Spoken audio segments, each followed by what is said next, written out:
Who doesn't love a good, chilled out, casual video game with a great soundtrack? The Animal Crossings, the Stardew Valleys, Gris, A Short Hike, Valhalla, all these games and more are made for a nice, chilled out gaming experience. They're games you can come back to after a long, hard day at work or school and just totally wind down with them. But what happens if you went into the complete opposite side of the gaming world? Competitive games and esports are getting more and more popular, with professional prize pools getting bigger and bigger. But rather than talking about sweaty, try-hard professional gamers, let's take a step back and look at the not-so-professional, sweaty, try-hard gamers who come back from a long, hard day and think to themselves, yeah, I feel like torturing myself more today. For this video I'm going to be using Rocket League as a baseline, but I'm sure other competitive video game players go through this similar mental experience. So let's start off with... Like anything else, this certain game just so happens to catch your eye. Especially if it's free, like Rocket League or League of Legends or Fortnite for anybody who just picked it up in the year 2020. Guys, I'm playing this game I found a few days ago. I'm so addicted. Oh yeah? What is it? Fortnite. We cannot be associated anymore.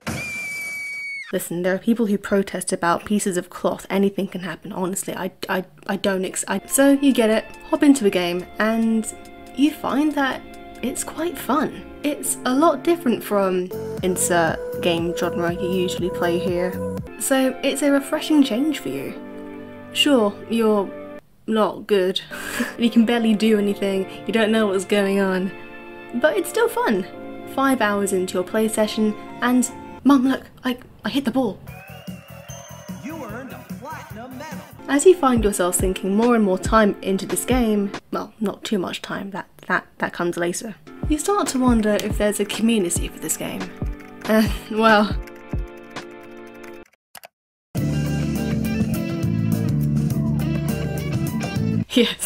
Yes there is. You knew this game wasn't small or anything, but you didn't expect such an active fan base full of people of varying experiences and skills. Skills? Wait, people can actually be good at this? The space station attack can flip it on you in an instant. Wonderfully done. Garrett was in no position to recover on that, and Justin...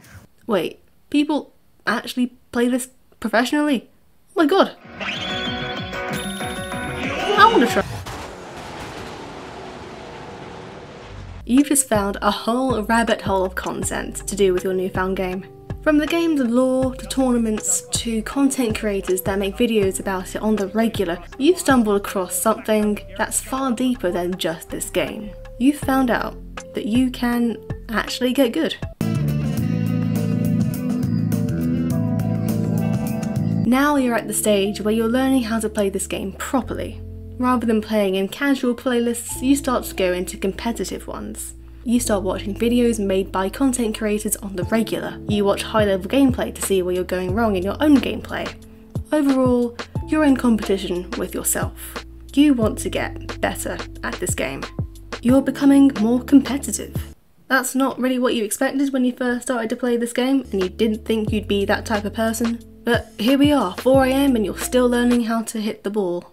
It's an addiction for progress and development that you strive for when you start to play the game like this. You know that you're a lot better than you first were, but you also know that you can get a lot better than you are right now. So you spend a few hundred hours just training, learning how the game works, and training some more. It's a sport, and... sport. You've just signed yourself up for a sport. Not a physical one per se, but a mental one. One that requires concentration, an attention span, muscle memory, a decent understanding of the game's mechanics, and not getting overconfident in your own lackluster abilities. Because when you finally go into an online game, after all you've done, you'll still be hit with the harsh reality that you have a lot more work to do.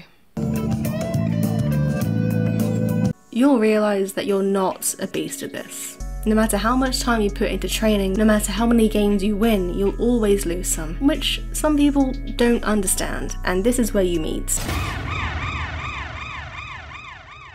toxic players. A minority in the player base, but a loud one nonetheless. Jude, calm down. TBH, I'd pick you up, hug you while rubbing you against my huge sweat. Take Rocket League. For the most part, it's a team game where you're paired up with people in real life who are striving for the same goal as you, to win. Toxic players are people who think that the entire game depends on their skill and their skill alone, and will think that you, their teammates, is total trash. So they'll more or less just disregard you. When your team inevitably loses that game, your teammate will proceed to either think or even say in the public lobby, "Well man, you suck," when in reality they haven't learnt the basic mechanic of hitting the ball. Here's how I see these types of players. They probably had a bad day, and they also have an overinflated ego about just how good they are at this game. They've trained just like you have, but rather than being self-aware about it and seeing where they can improve, they think of themselves as I am the administrator, born of the collective human unconscious. The god of control, Yaldabaoth. I suppose. So this adds another mental obstacle to your gameplay. Don't think about who's watching. Don't let players get inside your head. Like I said, these types of games are also mental. If you're self-conscious about what you're doing, it will show in game. But when you're hot-headed, it's really easy to get toxic. All you want to do is rank up. That's all it's about now. There's no more fun in it. It's all about the grind, the toaster, the bread, at least for a bit. Because one day you'll get tired of being frustrated at people. You'll be tired of just sucking at this game, or at least feeling like you suck. So you'll either quit the game entirely, wasting hundreds of hours of your life, or you figure out that there's a new type of way to look at things.